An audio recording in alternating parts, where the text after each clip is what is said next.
म्हणे रामेश्वर भट्ट द्विजा तुका विष्णू नाही दुजा. तुम्हाला एक गोष्ट महाराजातलं बारकावं कळलं का तुम्हाला? रामेश्वर भट्टांनी लिहिलं आपल्या दृष्टीने त्याला काही किंमत नाही. काय आम्ही तुकोबारायला मानणार नाही त्याचा काय संबंध येतो? पण ही त्यावेळेची बुद्धी कळली का तुम्हाला रामेश्वर भट्टाची? ते आजही जिवंत राहिले. कळलं नाही तुम्हाला? जर त्याने असं केलं नसतं तर कोण रामेश्वर भट्ट होता? आपण शिवेच दिले असते कीर्तनातून, बरोबर आहे. परंतु रामेश्वर भट्ट द्विजा आजही जिवंत आहे. तो किता तुलनेसी ब्रह्म तुकासी आले आणि म्हणून रामेश्वरे पायावर मस्तक ठेवून का होत नाही जिवंत राहील. कळलंय ना तुम्हाला? जिवंत आहे आज सुद्धा तो जिवंत. कोणी ओळखला असतं रामेश्वर भट्टाला? पण माझा मुद्दा असा आहे की एवढं सगळं घडल्यानंतर मंबाजीबुवाला मारल्यानंतर हातपाय दाबण्यासाठी जावं आणि मंबाजीबुवांनी कीर्तनाला यावं ही विशेष गोष्ट, सामान्य गोष्ट नाही महाराज. यासाठी फार मोठं अंतकरण लागतं, फार मोठं, की जे आम्हाला कल्पना सुद्धा करवत नाही. मारल्यानंतर एवढं सगळं घडल्यानंतर मंबाजीबुवाकडे तुकोबाराय जातात. कारण तुकोबारायला माहिती आहे अरे मंबाजी कोण आहे? सामान्य शरीर आहे, पण याच्यामध्ये माझा हरी आहे ना. मंबाजी म्हणून नाही याची सेवा करायची, याच्यामध्ये माझा भगवान आहे आणि त्या भगवंताची म्हणून सेवा करायची, ती देवाकडे पोहोचणारी आहे. माझं म्हणणं एकच आहे महाराज, तुम्ही एक गोष्ट लक्षात घ्या. आपल्या माणसाने आपली स्तुती करावी याच्यात नवल काय? तो आपलाच आहे. आपल्या माणसाने आपली स्तुती करावी याच्यात नवलच नाही. विरोध करणाऱ्या माणसाने हे लिहावं हे विशेष आहे. त्यांनी शिव्या दिल्या त्यांनी हे लिहावं हे विशेष गोष्ट आहे. आणि म्हणून याच्यावरून तुकोबारायांची चरित्राची सत्यता कळते ना महाराज. चरित्राची तरीसुद्धा काही आपल्यातले आहेत ना वांगे भरीत करणारी आहेत ना. असे तुकाराम महाराज वैकुंठाला गेले का? काय तू आजा होते का? तुला माहिती काय नेमकं? काही वाफा तोंडाच्या वाफा उडवायच्या. आणि याचं एक कारण सांगतो बरं का, आपल्या सगळं माझ्या अल्पबुद्धीप्रमाणे असेल महाराज, पण एक कारण सांगतो. हे का असं वाटतं, का असं पटत नाही? याचं कारण आपली बौद्धिक लेवल आणि संतांचे विचार याची तुलनाच होत नाही.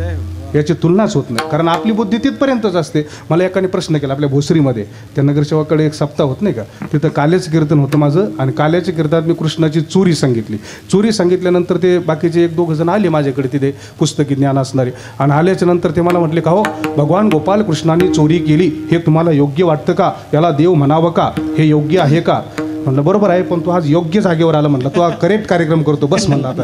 आणि समोर बसला तो माझ्या. मग समोर बसल्यावर महाराज लय फाडचिरफाड केली. मी सगळी काही सांगत नाही, फक्त एवढीच सांगतो तुम्हाला. त्याला म्हटलं बरोबर आहे, भगवान गोपालकृष्णाने चोरी करणं अयोग्य आहे, गवळणींना त्या ठिकाणी भुलवणं अयोग्य आहे. पण नीट ऐक म्हटलं, चोरी कशाला म्हणतात? चोरीची व्याख्या सांग. दुसऱ्याच्या घरामध्ये जाऊन घेतलेला पदार्थ चोरी म्हणतात, एकदम बरोबर म्हटलं. आणि स्वतःच्या घरामध्ये खाल्लं तर त्याला चोरी म्हणता येत नाही. नक्की म्हणलं बदलायचं नाही, बदलायचं नाही, हे कायमचं सांगतो, नीट ऐका. आणि म्हटलं नीट लक्षात घ्या, तुमचं सगळं कुटुंब बाहेरगावी गेलेलं आहे आणि बाहेरगावी गेल्यानंतर संध्याकाळी 7 वाजता तुम्ही एकटं पुरुष पुढं आला. महिला मंडळी पाठीमागं नवरी वाटं लावायला थांबले. हा आला, लग्नात जेवला नव्हता, खरबडून भूक लागली. आल्यानंतर किचनमध्ये गेला, डबा उघडला आणि 2-4 लाडू होते बनवलेले, दनादन खाऊन टाकले आणि डबा ठेवून दिला, झोपी गेला. बायको आली आणि जोरात ओरडली, आपल्या घरामध्ये चोरी झाली, लाडू खाल्ले. लाडू कोणी खाल्ले? तो म्हणला मी खाल्ले. लाज वाटत नाही चोरी करायला?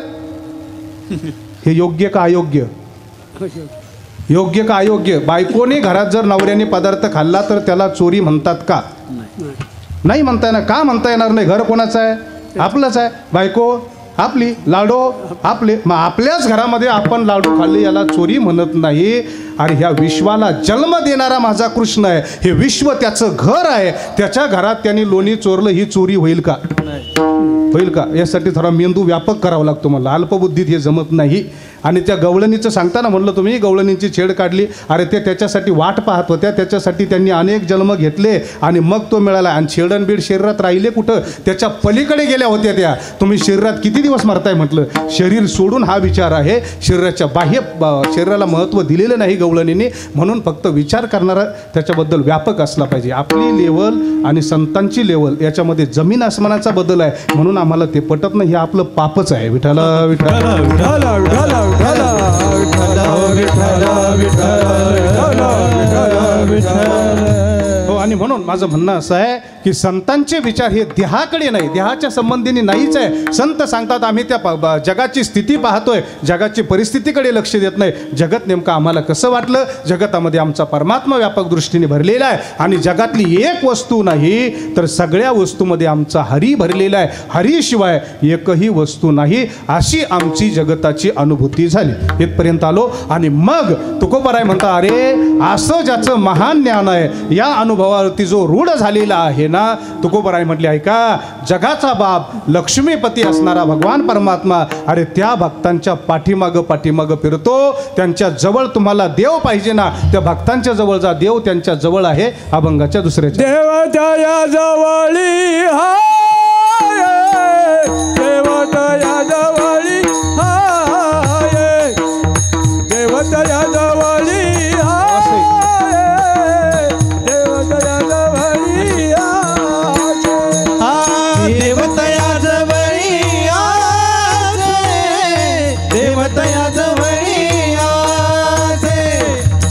देवतया जवळी आसे, देवतया जवळी आसे, देवतया जवळी आसे, देवताया जवळी हाय, देवताया जवळी हाय, देवताया जवळी हाय, देवताया जवळी हाय. हा देवतया जवळी आसे, देवतया जवळी आसे, देवतया जवळी आसे, देवतया जवळी आसे.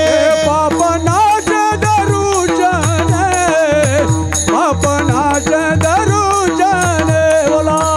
पापनाचे दरुशने, पापनाचे दरुशने, पापनाश दरुजन, पापनाश दरुजन, पापनाचे दरुशने, पापनाचे दरुशने. देवतया जवळी आजे, देवतया जवळी आजे, देवतया जवळी आजे, देवतया जवळी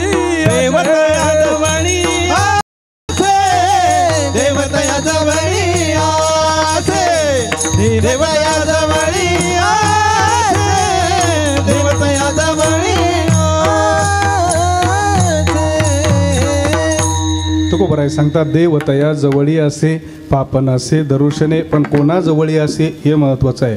हे महत्त्वाचं आहे. मी काही गोष्टी जरा तीव्रतेने सांगत असतो. धन्य आम्ही जन्मा आलो दास विठोबा, हे सगळ्यासाठी नाहीच आहे.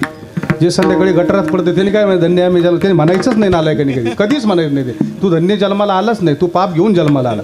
धन्य आम्ही जन्मा हे म्हणायचं कोणी?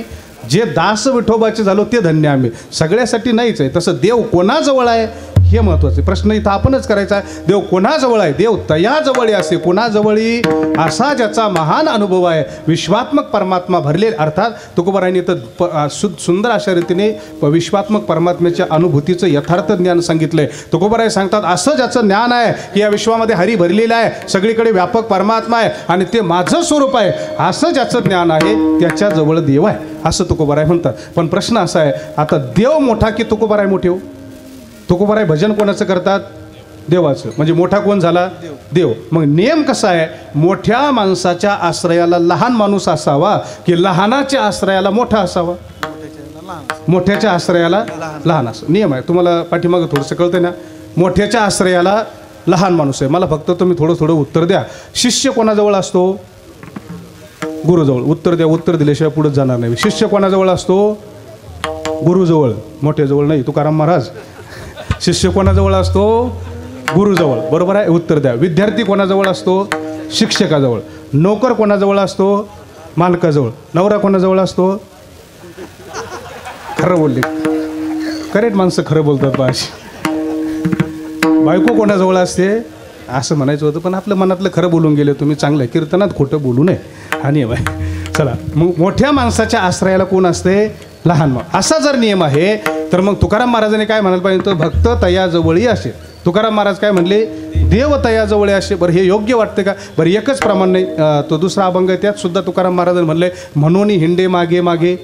बरोबर आहे की नाही? देव इच्छी रज चरणीची माती आणि धावत चालती मागे मागे, म्हणजे भगवान परमात्मा यांच्या चरणाच्या राजाच्या अपेक्षा करतो. मग असा जर नियम असेल तर तुकाराम महाराज तुम्ही असं कसं काय म्हटले, वास्तविक भक्त देवाजवळ असं पाहिजे, पण तुम्ही म्हणताय देव भक्तांच्या जवळ. याचं कारण सुद्धा तसंच आहे. श्रुतीमाताही बोलते, भागवतही बोलतोय आणि संत वाङ्मय सुद्धा हेच बोलतोय. भागवतातली भाषा आहे ना, मदभक्त हा यत्र गायन्ते तत्र तिष्ठामी उद्धव. हे उद्धवा, ज्या ठिकाणी माझे भक्त गातात त्या ठिकाणी मी उभा आहे. तुकोबारायांची भाषा आहे, माझे भक्त गाती नारदामी उभा तेथे. मग आता दोघं भागवताची भाषा आहे, तुकोबारायांची भाषा आहे आणि श्रुतीमाता सुद्धा बोलते. श्रुतीमातेने थोडं वेगळं बोल, एको हम बहुश्यामा, किंवा निळोबारायांची भाषा, एकलेन कंठेची म्हणून यायने केले निर्माण 14 ही भुवने. म्हणजे त्याला एकट्याला करमत नव्हतं म्हणून जग निर्माण केलं आणि तो भक्तांच्या गोळ्यामेळ्यामध्ये राहतो असं तुमचं म्हणणं आहे. पण तुकाराम महाराज, देव एवढा मोठा आहे, एवढा मोठा भगवान परमात्मा, तो भक्तांच्या मागे मागे का फिरतो, त्याचं कारण असं आहे. तुम्हाला मी उदाहरणानिशी सांगतो. आपल्याला सगळ्याला जगद्गुरू तुकोबारायांची पत्नी आवली माहिती आहे, बरोबर आहे. बरं, आवली भक्ताच्या यादीत येते का? मोठा प्रश्न येते का? कारण ती भक्त कशाला म्हणतात, जो भजन करतो त्याला भक्त म्हणतात. आवलीने भजन कसं केले, अरे अरे विठ्यामुळं मायेच्या कार्ट्या तुझी रांडरंडकी. हे का भजन आहे का? बरं, आवली त्याला विठ्ठल, पांडुरंगन, हरी असं अजिबात म्हणत नव्हती. मग काय म्हणत होती आवली? हे काळ्याने माझं वाटोळं केलं म्हणायची, काळ्याने माझ्या संसाराचं वाटोळं केलं. आताच प्रश्न आहे, आवली भक्ताच्या यादीत येते का? तुकाराम महाराज भक्ताची याच्यात शंकाच नाही, पण आवली भक्ताच्या यादीत माझ्या माहितीप्रमाणे येत नसावी. पण पुढचं नीट ऐका, ती भक्ताच्या यादीत येत नाही, पण जगाचा बाप असणारा परमात्मा, तुलसीदासजी रामायणामध्ये असं वर्णन करतात की जन्म जन्म मुनी जतन करही अंत राम कही आवत नाही. जन्मच्या जन्म ऋषीमुनी त्याचं भजन करतात, त्यांच्या स्वप्नात न येणारा परमात्मा आवलीच्या मागं मागं फिरतो. याचं कारण काय? मी तुम्हाला उदाहरण सांगतो 2 मिनिटामध्ये. जगद्गुरू तुकोबारायांचा नियम होता, भजन करण्यासाठी विना घ्यायचा, भंडारे डोंगरावरती, भामचंद्रावरती, घोरडेश्वरती जायचं आणि भजन करायला दिवसभर तुकोबाराय त्या ठिकाणी जायचं. प्रसंग असा घडायचा, आवलीनी सगळं आवरायचं आणि पाठीमागं उरल्यातली टोपल्यातली भाकरी घ्यायची आणि तुकोबारायकडे भाकरीचा डबा घेऊन जायचा. आणि तुकाराम महाराज कुठे गेले होते? ड्युटीवर गेले होते का? कुठे गेले होते? भजनाला. आणि पाठीमागून डबा घेऊन जायचा. जर एका दिवस आपण गावात भजनाला गेलो आणि मंडईला म्हणलो पाठीमागून येते का डबा घेऊन, ती म्हणून जाताना दोरी घेऊन जाय आणि तिकडंच आवळून नळलं मर. भाकरी भजनाला चालला का, पैसे आणायला चालला का, मागून डबा घेऊन ही मागून. बरोबर आहे की नाही? मग हे बाप बरं, एक दिवसाचं नाही ना महाराज, रोज आहे. रोज घराकडे लक्ष नाही, पोरं जेवले की नाही माहिती नाही, बाकीचं काहीच मिळणं नाही. काही जीवन असेल महाराज या महात्म्याचं कल्पनाच्या पलीकडचं आहे. काहीच मिळणं नाही, कशाचं मिळणं. विना घ्यायचा आणि सकाळी उलट जाता जाता काहीतरी उपद्रव करून ठेवायचे, मग भजनाला जायचे. विना घेतला आणि महाराज भंडारे डोंगरावर गेले. हे बाईसाहेबांनी मुलांचं जेवण वगैरे आवरलं आणि एक भाकरी होती टोपल्यामध्ये, एकच भाकरी आहे. ती भाकरी टोपल्यामध्ये घेतली आणि बाबाच्या दिशेने निघाली, भंडारे डोंगराच्या दिशेने निघाली. मधला रस्ता होता जुन्या काळामध्ये आणि जाता जाता त्या पायामध्ये तिचा असा काटा, भयंकर असा काटा घुसल्यानंतर वेदना होऊ लागल्या, हाल होऊ लागले. आता काटा ते ज्या माणसाला मोडलाय त्याला माहिती आहे. जर तुम्हाला कोणाला प्रयोग करायचा असला तर उद्या सकाळी जर तुमच्याकडे येड्याबाबळा असले ना, बिगर चपलाचं ते येड्याबाबळीच्या काट्यावर असा जोरात पाय द्यायचा पूर्ण वजन देऊन आणि मग घुसल्यानंतर मला फोन करा किती टोचला. ती येडेबाबळीचा काटा ज्याला टोचला त्यालाच माहिती. महाराज आग होती, सगळी आग होऊ लागली, पायाची खाली बसली. पण ऐका, महिपती महाराजांनी काय लिहिलं माहिती का? महिपती महाराज म्हटले वेदना होत होत्या, रक्त येत होतं, पण ही रडत सुद्धा मोठ्याने नव्हती. आणि मोठ्याने का रडत नव्हती? माझं रडणं जर त्या काळ्याच्या कानावर गेलं तर तो येईल काटा काढायला म्हणून रडत नव्हती. काय देवाच्या बद्दल. खाली बसली महाराज, हळूहळू रडत होती, अशी फुंदू रडत होती आणि खाली बसून काटा काढण्याचा प्रयत्न करते, काटा निघत नाही. आणि अशा वेळेस भगवंताला दया आली, अरे माझ्या तुकोबारायाला जेवायला उशीर झाला आहे आणि ही इथंच बसलेली आहे. देवाने काय केलं माहिती आहे का? गुराख्याचं रूप धारण केलं, घोंगडी टाकली खांद्यावर, डोक्याला असं पागोटं बांधलं आणि तो आवलीच्या जवळ आला. आवली आहे काय? आवली तुकाराम महाराज. हो आवलीच आहे. तुम्ही कोण आहात? मी गुराखी आहे. काय नाव आहे म्हटले? विठू गुराखी. ती म्हणली मेलं हेच नाव काय पुढे येते काय कळत नाही म्हटले. पुन्हा पुन्हा तेच पुढे येते म्हटले. म्हणले बरं काय करता? काही नाही म्हटले, फिरत होतो, गुरं राखीत होतो. आणि भाकरी खाली का ठेवली? काय नाही म्हटले, काय पायामध्ये काटा मोडलाय आणि वेदना होत आहे म्हणून खाली बसले. काटा मोडलाय का? मग काढू का म्हटले काटा? नका काढू म्हटले. नाही काढतो ना म्हटले. येईल का काढता? अरे आवले काय काळजी करते, आत्तापर्यंत रावणासारखेचे आणि कंसासारख्याचे काटे काढले, तुझं काय? काढतो म्हणले, काळजी करू नको, येईल ना चांगला, काळजीच करू नको. खाली बसला. आता नीट चित्र डोळ्यासमोर घ्या. अरे हा कोण आहे? विश्वाचा बाप असणार हा माझा परमात्मा आहे. आवलीच्या समोर बसला. आणि कसा बसला महाराज? आवलीचा पाय मांडीवरती घेतला आणि काटा ज्याच्या पायातला काढायचा ना त्याचा पाय आपल्या मांडीवरती घ्यावा लागतो. मांडीवरती पाय घेतला. आवल्या नीट दिसत नाही हो, फार खोल मोडलाय काटा, म्हणून तोंडातली थुंकी काढली, आवलीच्या पायाला लावली. नीट आहे का? एकदा भागलं नाही, तिथली माती घेतली आणि पुन्हा एकदा चाटून पाहिली. आवले आणखी नीट दिसत नाही, पुन्हा पुन्हा चाटू लागला माती. पायाची माती चाटली आणि आवलीच्या पायातला काटा अलगदपणे काढला. काटा काढला आणि आवलीला शंका आली, 100% हा काळाचा आहे.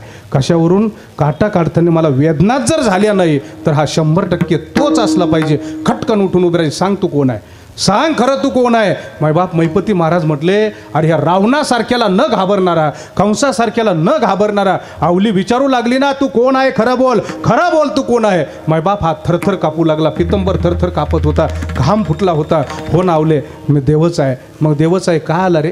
लाज वाटत नाही? पुन्हा पुन्हा माझ्या मागं मागं फिरतो. किती वेळा सांगितलं माझा पाठलाग करू नको, किती वेळा सांगितलं माझ्या मागं येऊ नको, काय येतो रे? किती वेळा सांगितलं? आणि रडू लागली. देव म्हटले, आवले आता नाही यायचो, फक्त तुकोबरायपर्यंत येऊ दे, एकदा तुझ्याबरोबर येऊ दे. अरे आवली बोलले, ती भाषा महाराज बोलायला सुद्धा लाज वाटते. तुला काय जिंद लागलं का?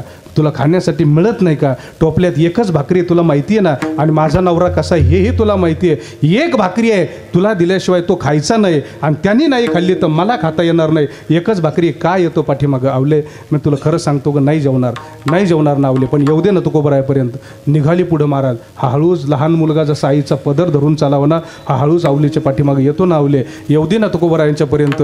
लहान बाळाच्या हट्टाप्रमाणे आवली गेली महाराज तुकोबरायांच्या जवळ. आणि पुढची गोष्ट आहे का, तुकोबरायांचं भजन थांबलं. येताना दोघांना पाहिलं आणि तुकोबराय हसू लागले. अरे आज हे घडलं कसं? अग्नी आणि पाणी दोघं एकत्र आले कसे? म्हटले आश्चर्याची गोष्ट आहे, हे दोन्ही कधीच एकत्र येत नाही, एकत्र कसे आले? आणि म्हणून तुकोबरायला फार आनंद झाला. हात जोडले, देवाचं स्वागत केलं. आवली जवळ बसली आणि तुकोबराय उठून भगवंताचं दर्शन घेतात. आवले अशीच सेवा करत जा बरं का देवाची. आवली बोटं मोडू लागली. मेल्याची सेवा कशाची करतंय? मागं लागून आलंय माझ्या. आणि मग तुकोबराय म्हटले, आवले आता जेवणाची वेळ झाली, तो सोड ना टोपलं, भाकरी असेल ना याच्यात, वाढ ना आम्हाला जेवायला. पण तुम्हाला माहिती आहे महाराज, टोपल्यात भाकरी एकच आहे आणि कुलवान घरची स्त्री आहे आवली. आवलीने विचार केला, जर याच्यासमोर टोपलं खोलावं आणि भाकरी जर एकच दिसली तर माझ्या गरिबीची आबरू याच्यासमोर गेल्याशिवाय राहणार नाही. आवली सांगते, नाही मी नंतर सोडते. आणि आवलीने डोळे बंद केले आणि धावा करू लागली. कुणाचा? पांडुरंगाचा नाही. हे जगदंबे, हे खंडेराया, तुला मी भरीत रोटगा होईल, परंतु माझी एवढी टोपली भरून दे. आता याला काहीतरी खायला द्यावं लागेल. देव तिथं बसले बसले म्हणतो, आवले अरे जगाचा बाप तुझ्या समोर बस, यांच्या सगळ्यांचा बाप तुझ्या समोर बसलाय आणि हाक कुणाला मारते? आवले मला हाक मार ना, देतो ना भरून. नाही मारली. खंडेराया, अंबाबाई तुझ्या पाया पडते म्हटले, टोपडी परडी भरून दे, माझं एवढं भरून दे. आणि आवलीला तुकाराम महाराज म्हटले, आवले सोड ना, एक भाकर असेल, जेवढं असेल तेवढं असेल, आपण सगळेजण खाऊ. भाकरीचं टोपलं सोडलं, पंचपक्वांनाने टोपलं भरलं होतं महाराज, पंचपक्वांनाने. आणि आवली हात जोडले आणि म्हणू लागली, खंडेराया मनापासून आभारी आहे रे, धन्यवाद देते. देव म्हटला, मीच भरले तुझं टोपलं, धन्यवाद त्याला देते. चांगला आहे म्हटले, टोपलं भरणारा मी, धन्यवाद त्याला देते. म्हटले अंबाबाई तुझे मनापासून आभार मानते ग, माझी इज्जत राखली. जेवायचं झालं. पुढचं ऐका. खाली निघाले आणि मला पुढचा प्रसंग सांगायचा. ज्यावेळेस भंडारा डोंगर उतरले, तुकोबराय आणि आवली भगवान परमात्माने आवली दोघं जण निघाले. तुकोबरायांचं भजन सुरू झालं आणि ज्यावेळेस खाली आले, आज भगवंतांनी आवलीचा रस्ता अडवला. आवले थांब, मला बोलायचं आहे तुझ्याशी. आवले आत्तापर्यंत तू तुकोबरायांना शिव्या दिल्या, आत्तापर्यंत मला शिव्या दिल्या, आम्हाला दोघांनाही शिव्या दिल्या. आवले सांग काय कारण आहे शिव्या देण्याचं? काय कारण आहे आवले? मग तेव्हा लाज वाटत नाही का रे? माझा संसार उद्ध्वस्त केला, श्रीमंती गेली, जहागिरी गेली, अरे लेकरं बाळ उपवाशी मरतात, तुला लाज वाटत नाही? भगवंताने आवलीकडे पाहिलं. आवले खरं बोल, आवले खरं बोल, का करते हे सगळं? अरे मला कळतंय मी जगाचा बाप आहे, तू हा सगळं का करते, का शिव्या देते? आवली आत्ता रडू लागली. आवली सांगते, तुम्हाला वेडं समजलं, मला बावळट समजलं, मला माहिती नाही का मी जे करते ते चुकीचं आहे. पण ऐक देवा, मी जर तुकोबरायांना असं बोलले नाही ना तर तुकोबराय घर सोडून बाहेर जाणार नाही. तुकोबराय जर घर सोडून बाहेर गेले नाही तर तुकोबराय तुझं भजन करणार नाही. आणि तुकोबरायने भजन केलं नाही, अरे माझी लायकी आहे का? माझ्यासारखे एका सामान्य स्त्रीच्या पाठीमागं तू फिरतोय, हा अधिकार फक्त माझ्या तुकोबरायने मला दिला. त्यांनी भजन करावं याच्यासाठी शिव्या देते. त्यांनी तुझं व्यवस्थितरित्या भजन करावं, आमच्यामध्ये मन गुंतू नये, वैराग्य परिपूर्ण व्हावं म्हणून शिव्या देते. त्यांनी चांगलं भजन करावं, त्यांच्यामुळं अरे आमची योग्यता आहे का? आमची जर योग्यता नाही, आमच्या मागं येतोय, सांग देवा माझ्या नवऱ्याचा अधिकार किती मोठा आहे, सांग देवा. मी तर तुला शिव्या देते. शिव्या देणाऱ्याच्या पाठीमागं जर तू फिरतोय तर जो तुझं भजन पूजन करतोय त्याच्या बाबतीमध्ये काय भगवान म्हणले त्याला डोक्यावर घेऊन फिरतो. डोक्यावर का? ज्ञानोबरायांची भाषा आहे ना, याही वरी पार्था माझी ये भजनी असता तरी तया ते मे माथा मुकुट करी. अरे जो ज्ञानी भक्त आहे त्याला मी डोक्यावरती घेऊन नाचतो. मग मला एकट्याला करमत नाही, या भक्ताच्या पाठीमागं फिरलो तरच माझं पोट भरतंय, यांच्याशिवाय मला समाधान मिळत नाही. आणि म्हणून तुकोबराय सुद्धा म्हटले की देव त्यांच्या जवळ आहे. कोणाच्या जवळ? अशा भक्तांच्या जवळ आहे की जे रात्रंदिवस त्याचं भजन करतात. आणि अशा भक्तांच्या दर्शनामध्ये तुकोबराय म्हटले आमच्या जीवनातील सकळ पापांची निवृत्ती होते. देव तया जवळी असे, त्यांच्या दर्शनाने पाप नासे दरुशने. विठोबा रखुमाई, हरे जय जय विठोबा रखुमाई, जय जय विठोबा रखुमाई, विठोबा रखुमाई, जय जय विठोबा रखुमाई, विठोबा रखुमाई, जय जय विठोबा रखुमाई, जय विठोबा रखुमाई, विठोबा रखुमाई, विठोबा रखुमाई, विठोबा रखुमाई, जय विठोबा रखुमाई,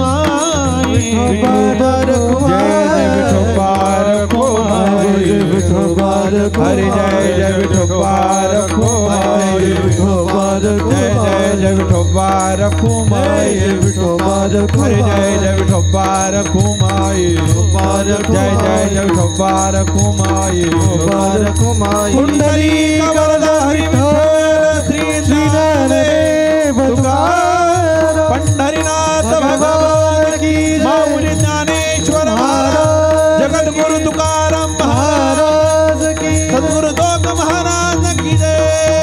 ठोबा रखुमाई, ठोबा रखुमाई, ठोबा रखुमाई, जय जय जय ठोबा रखुमाई, जय जय जय ठोबा रखुमाई, ठोबा ठोबा ठोबा ठोबा ठोबा ठोबा ठोबा ठोबा ठोबा ठोबा ठोबा